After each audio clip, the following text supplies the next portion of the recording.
کیونکہ دوسری طرف جب ہماری نظر جاتی ہے تو ایسا لگتا ہے کہ شیطان تو قید ہو گیا، شتونگڑے رمضان میں بھی آزاد رہتے۔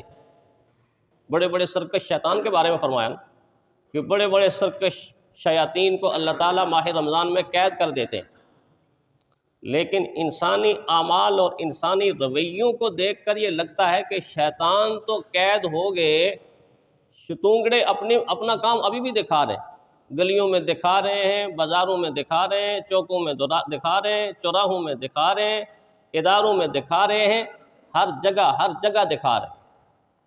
رویے نہیں بدلے، رویوں کو بدلنا چاہیے۔ جب تک رویے نہیں بدلیں گے اس وقت تک شیطان قید تو ہے، اس کو تو اللہ تعالیٰ نے قید کر دیا۔